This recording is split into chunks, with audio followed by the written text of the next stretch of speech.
Hai teman-teman, kembali lagi sama saya Indah Wayuni dan bisa dipanggil dengan sebutan nama Yuni. Dalam kesempatan pertemuan kali ini saya akan bercerita bercerita sedikit tentang di balik indahnya Pantai Jijin Kaohsiung yang ada di Taiwan. Dan ceritanya seperti menyenangkan ya. Pada suatu hari, seorang remaja yang bernama Xiaowang. Dia itu ceritanya sedih setelah di PHK dari perusahaannya. Lalu dia ingin mengungkapkan perasaan kesedihannya ini. Dia pergi berkunjung ke Pantai Jijin.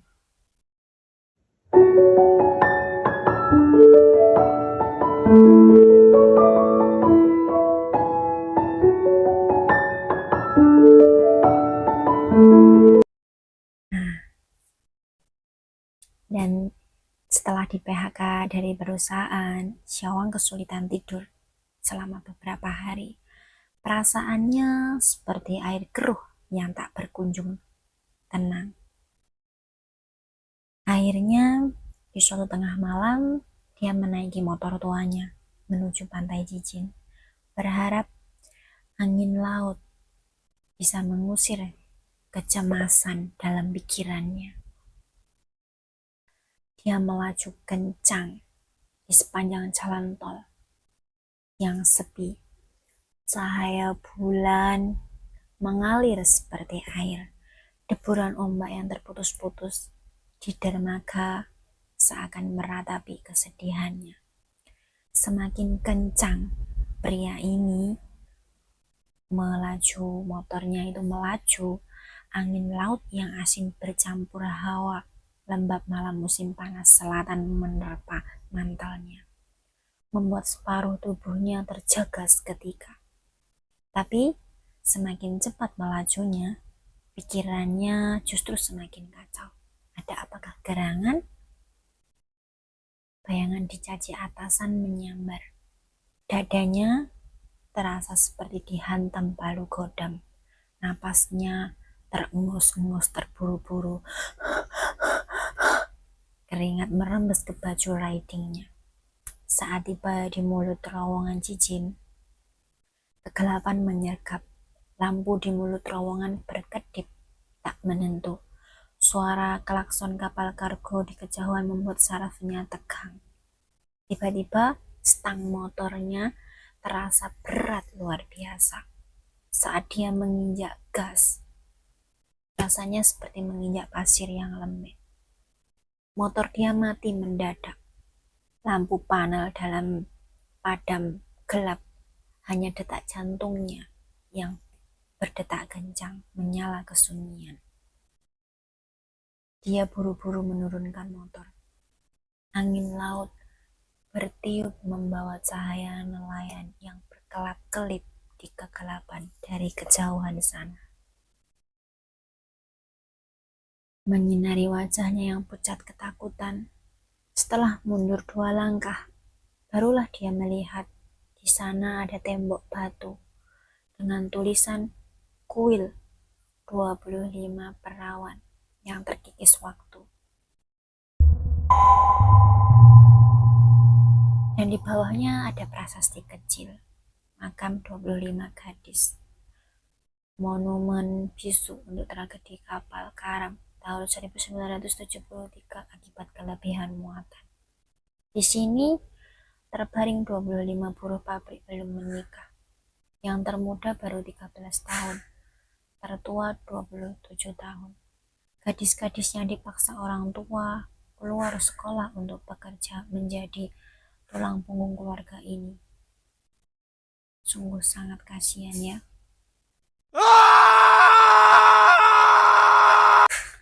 Xiaowang menatap ke dalam kompleks makam.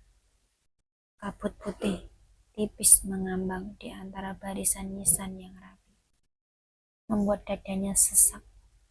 Di bawah sinar bulan, dia tak sadar bergumam, "Wah, cantik sekali. Kalau bisa jadi pacarku."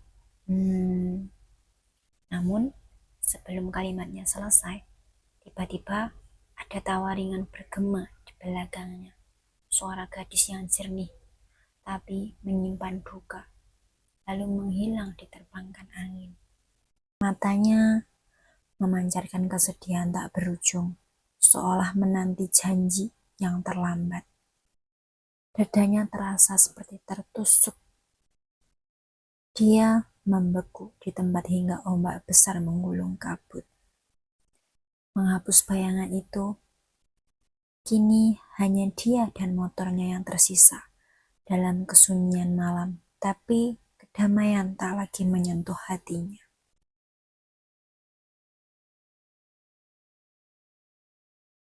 Lalu Syawang kembali ke rumah kontrakannya di Gunung Gusan. Belum sempat ia melangkai ambang pintu, tiba-tiba ia merasakan hawa dingin yang menggigit. Ia melepas jaket yang basah, hendak masuk. Tiba-tiba mendengar suara nyanyian halus seperti gadis yang sedang bersenandung di tepi jembatan. Dadanya berdebar, tapi yang terlihat hanya pintu yang bergerak sendiri dengan bunyi kerut dan terbuka setengah, menyisakan kegelapan di dalamnya. Lalu ia menyalakan senter ponselnya.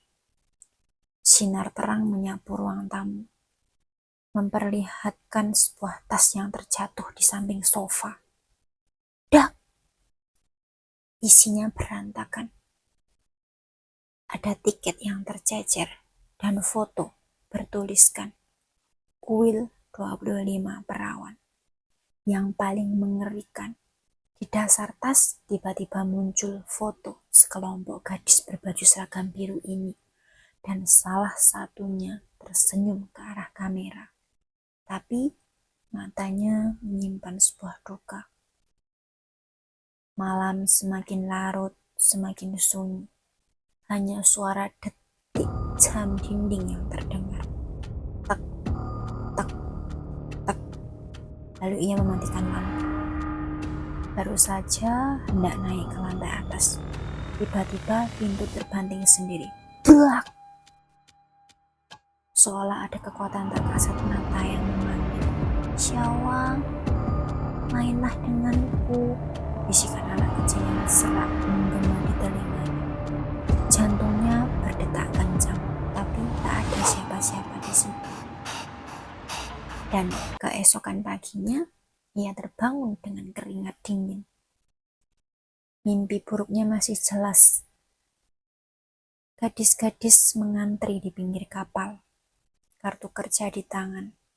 Ombak menghantam, teriakan panik. Lalu satu persatu mereka terjatuh ke laut dalam pandangan terakhir tertuju pada wajahnya yang kaget. Ketika bangun, spraynya dia itu basah kuyup. Siangnya, Syawang bertemu dengan temannya yang bernama Ahau di Jalan Tua Pantai Cicin untuk makan bubur seafood. Syawang mencoba tersenyum, tapi merasa ada beban aneh di jok motornya. Seperti ada yang duduk di belakang. Dari bawah jok terdengar suara gesekan kain. Ia langsung mengegas stang motornya, tapi motornya tersendat-sendat, hampir terpelanting di tikungan. Ahau temannya melihat ada helai kain putih melilit stangnya, masih basah oleh air laut. Malam itu, di depan cermin kamar mandi, saat ia membasuh muka, tiba-tiba bayangan seseorang gadis berbaju seragam biru muncul di belakangnya. Dadanya serasa beku, tapi ketika ia berbalik, tak ada siapa-siapa. Sejak itu, bahkan di siang hari pun ia merasa diawasi oleh seseorang perempuan. Kondisinya semakin buruk. Syawang kesulitan untuk tidur. Tubuhnya semakin kurus. Saat orang tuanya berkunjung, mereka kaget melihat si Syawang ini menjadi linglung. Ada gerangan. Suatu malam, ia menelpon sambil terisak. Ayah, ibu, dia selalu di sampingku. Dia mau aku tanda tangani surat. Bilang bahwa kami adalah suami istri. Sang ibu gemetar meletakkan telepon. Lalu, sang ibu memanggil ahli paranormal dari kampung halaman. Hari demi hari berikutnya, keluarga itu membawa seorang medium. Ya, seperti paranormal gitu. Saat ritual Fuji dimulai, Kuas tiba-tiba menulis cepat. Aku datang menagih janji. Tapi tak ada pernikahan arwah. Goresannya kacau, seolah banyak tangan berebut menulis Kuas itu. Medium itu berteriak, mereka terlalu penuh dendam, lalu jatuh pingsan. Di rumah Syawang, bau harum rambut gadis tiba-tiba berubah menjadi amis air laut. Malam-malam ada bisikan, bawa aku pulang, terus mendenging seperti ombak yang tak pernah reda. Ketika harapan hampir pudar, orang tuanya memanggil ahli paranormal lain. Sang ahli membacakan kitab info, tapi Kuas tetap menulis, ombak datang dan pergi, di mana rohku pulang. Perlengkapan ritual berantakan. Lampu bergoyang liar. Kaca pecah. Ahli itu terjatuh. Wajahnya seperti ditampar. Keluarga pun sadar ini bukan arwah biasa, melainkan sekumpulan roh yang terabaikan, terusir dari altar leluhur, terjebak selamanya di sini. Mimpi dan realitas pun menyatu. Bahkan di tengah keramaian pun, Syawang melihat sepasang mata biru samar mengintip dari sudut. Hidupnya telah direnggut oleh arwah-arwah ini, dan tak ada jalan keluar. Dan di suatu hari tengah malam, desis panik Syawang membuat sang ibu cemas. Bersama suaminya, mereka buru-buru menuju kota Kaohsiung. Dengan membawa persembahan dan kegelisahan, keluarga itu kembali ke kuil 25 perawan ini yang penuh bayangan itu. Namun, mereka masih merasakan 25 pasang mata mengintip dari kegelapan. Tekanan di dada tak kunjung hilang. Dalam keputusasaan, keluarga ini pertama kali mencoba ritual Fuji. Mereka memanggil seorang ahli paranormal yang bernama Sang Tong. Sesuai adat kuil, di ruang sembahyang, Kuas yang dicelup tinta digerakkan di atas kertas jimat. Kuas ini tiba-tiba menulis dengan cepat. Aku belum masuk altar, kemanakah rohku pulang? Dengan goresan seperti ditarik ribuan tangan, seorang ahli pintar itu akhirnya terjatuh dan matanya terbalik dan menolak melanjutkan ritual ini. Keluarga tak menyerah. Mereka yakin mantra bisa menenangkan arwah. Lalu memanggil ahli lain yang bernama Wunci.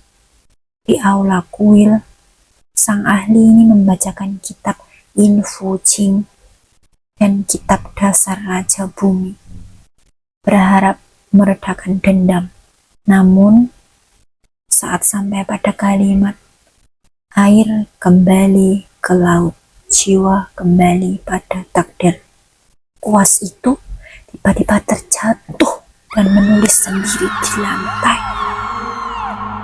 Ombak datang dan pergi. Di mana tempat pulang? Lampu kuil berkedip. Lilin meleleh liar. Kue persembahan kertas tiba-tiba jadi abu. Sang ahli gemetar. Ini arwah kolektif, tak bisa diusir. Lalu pergi. Percobaan ketiga untuk menaklukkan hantu. Keluarga memanggil ahli yang namanya Wuji, Master Lin. Dengan pedang kayu persik, jarum tembaga, dan air jimat, dia berteriak, "Cepat minggir!" sambil menebus udara.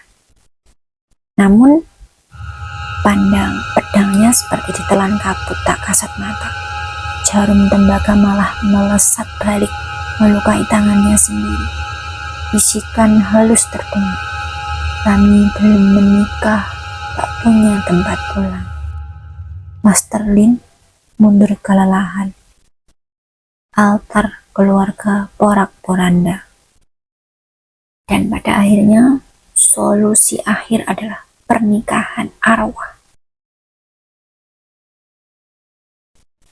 Setelah 3 kegagalan, orang tua Xiaowang sadar, sesuai tradisi Taiwan, arwah perempuan lajang ini tak bisa masuk altar tanpa pernikahan arwah. Mereka menemukan Taois Li Yunhe di Gangsan, ahli kontrak Yin Yang yang pernah menaklukkan arwah kuil serupa. Di kuil Taois memasang tenda merah dengan tinta vermilion. Dia menulis kontrak pernikahan. Di kertas disertai tulisan, "Kini kau suami, mereka adalah istri." Di altar terpajang sedan kertas kue pernikahan arwah dan koin emas perak. Malam itu, 25 cahaya samar seperti gadis mengantri, memberi cap di kontrak. Taois berseru, "Yin Yang bersatu, semoga kalian tenang." Seketika aula sunyi, hanya tertinggal tawa gadis yang berubah asap. Dan sejak itulah, Xiaowang ini tak lagi melihat bayangan itu. Mimpi buruk pun menghilang. Dan beginilah ceritanya. Baiklah teman-teman, cerita singkat saya tentang cerita Xiaowang ini dan berhubungan dengan makam 25 gadis perawan ini cukup sampai di sini. Semoga kalian suka ya, dan nantikan cerita saya selanjutnya. Jangan lupa tekan like dan komen apa yang masukan yang kalian ingin masukkan untuk saya, dan jangan lupa klik tombol loncengnya ya, dan jangan lupa subscribe. Terima kasih teman-teman, bye bye.